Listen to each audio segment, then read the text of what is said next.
Memories of a Retired Soldier. Hello, my name is John. I am a retired soldier. I want to share my story with you. It is a story about courage, loss, and hope. I hope you will listen. When I was young, I dreamed of being a hero. I wanted to protect people and make my family proud. So, when I turned 18, I joined the army. It was not easy. The training was hard. We woke up early, ran for miles, and learned to use weapons. But I did not give up. I was determined to succeed. In the army, I made friends. We were like brothers. We ate together, trained together, and laughed together. We were always ready to help each other. I felt strong and confident. I thought I was ready for anything. One day, we got the news. We were going to war.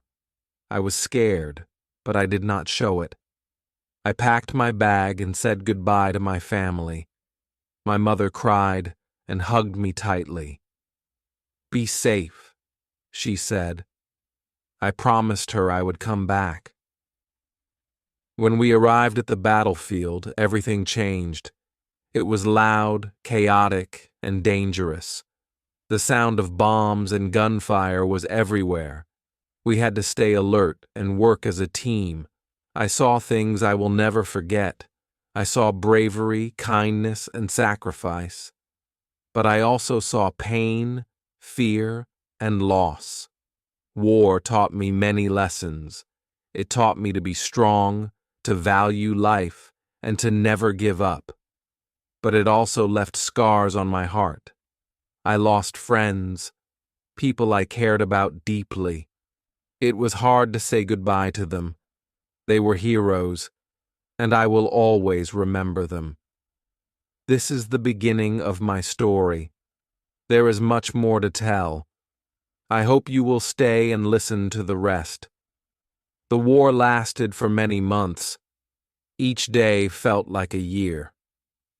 We moved from place to place, always on high alert. Sometimes there were quiet moments. In those times, we talked about home. My friends shared stories about their families, their dreams, and their plans for the future. It gave us hope and kept us going. One night, we were sent on a special mission. It was dangerous, but we knew it was important.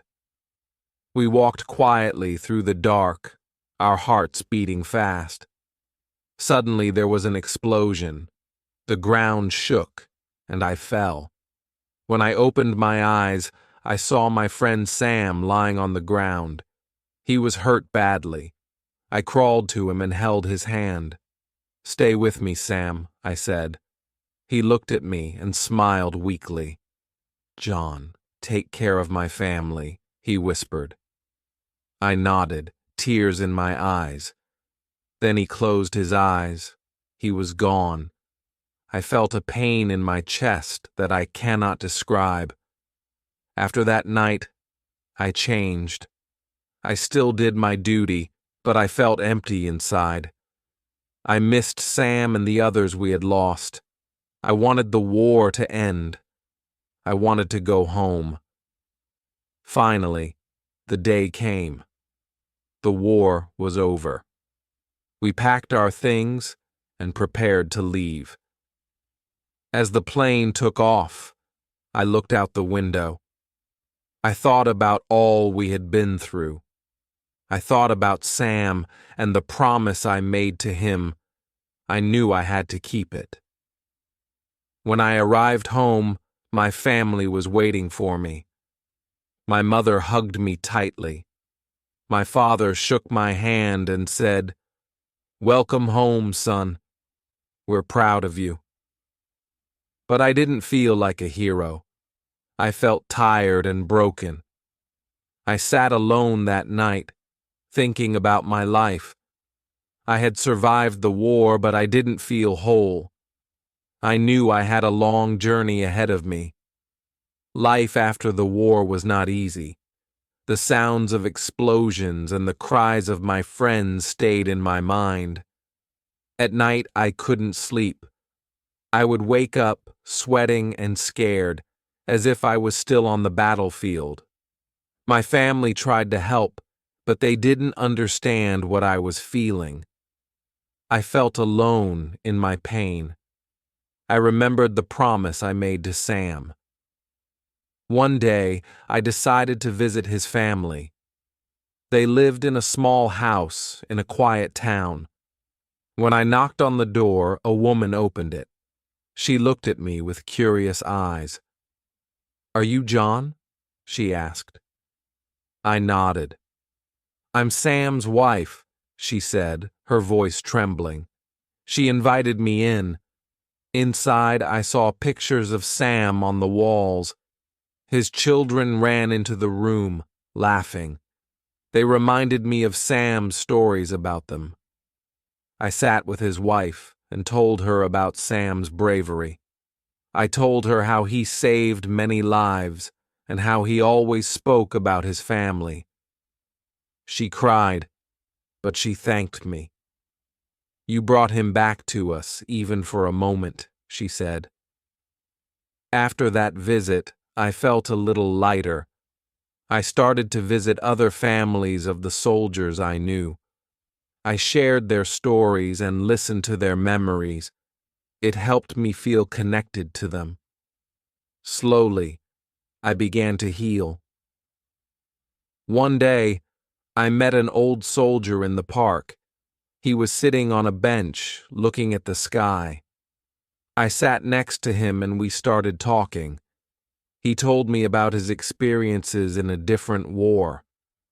We shared our pain and our memories. For the first time, I felt that someone truly understood me. We became good friends. He told me about a group of retired soldiers who met every week. They talked about their lives and supported each other. I decided to join them. Being with people who shared the same pain helped me a lot. It gave me hope that I could find peace. As time passed, I began to rebuild my life.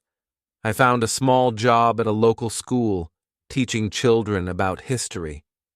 The kids were curious and full of questions. When they asked about the war, I shared the lessons I learned, not about fighting, but about kindness and bravery. One boy named Tom always stayed after class. He loved hearing stories about my friends and their courage. One day he asked, "Were you scared during the war?" I smiled and said, "Yes, Tom. I was scared every day. But courage is not about not being scared. It's about doing what is right, even when you are afraid." Teaching gave me purpose again. It reminded me of the promise I made to myself to honor my friends by living a good life. I started helping at the community center, where I met people who needed support. Some were soldiers like me, and others were just struggling with life. I shared my story with them, hoping it would give them strength. One evening, as I walked home, I stopped by the memorial in the town square.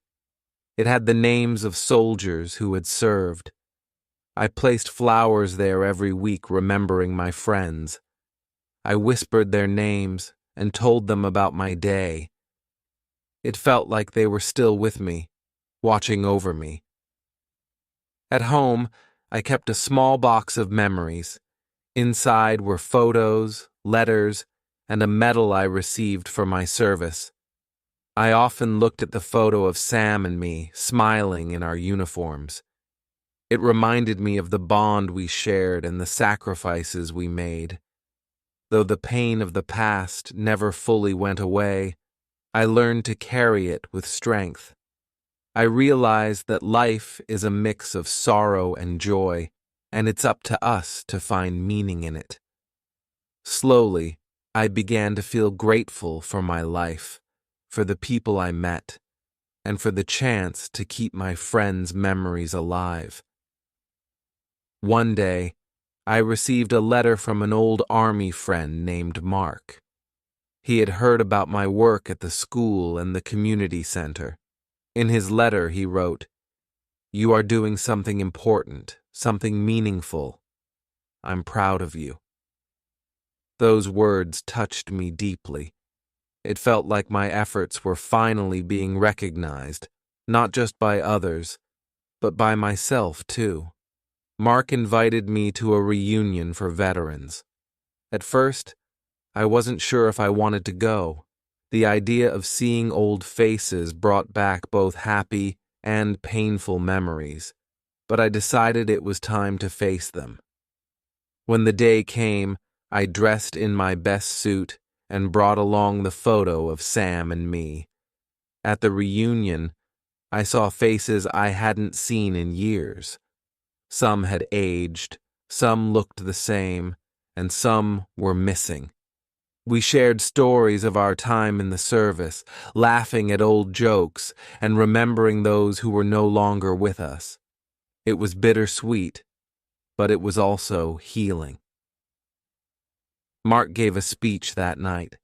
He talked about how we all carried the weight of our experiences, but how important it was to support one another. "We survived for a reason," he said, "and that reason is to make the world a better place." His words stayed with me. When I returned home, I thought about what more I could do. I started writing a book about my life, sharing the lessons I had learned as a soldier and as a man. It wasn't easy to put my thoughts into words, but I hoped that one day my story would help others find their strength. As I wrote, I realized how far I had come. From a young, scared soldier to a retired veteran, I had lived through pain, loss, and redemption. And through it all, I had found a way to honor my past while building a future full of purpose and hope. Years passed, and my book was finally published. It was called A Soldier's Heart. To my surprise, it received a lot of attention. People from all walks of life wrote to me, sharing how my story had touched their hearts. Veterans said it gave them hope. Young people said it inspired them to be stronger in the face of challenges. The book became more than just a story. It became a way to connect with others. I started speaking at schools, community events, and even military gatherings. Each time I carried the photo of Sam with me, placing it on the podium before I began. It reminded me of where I had come from and why I was standing there. One day, a young boy approached me after a talk. He held a crumpled drawing in his hand. "This is for you," he said, shyly handing it to me. It was a picture of a soldier holding a dog. "You and Sam," he said, smiling. Tears filled my eyes as I thanked him. In that moment, I realized that Sam's memory would live on, not just in my heart, but in the hearts of others. Now, as I sit on my porch watching the sunset, I feel a sense of peace. My life has been a journey of battles, both on the field and within myself, but through it all, I have learned that even in the darkest moments, there is light to be found. And that light comes from love, friendship, and the courage to keep moving forward. Sam may be gone, but his loyalty and love remain a part of me. I think about him every day, and I know he would be proud of the life I have built. I smile as I look at the horizon, knowing that my story isn't over yet. There is still more to live, more to give, and more to remember. I hope this session was helpful. Take care, everyone. See you in the next lesson.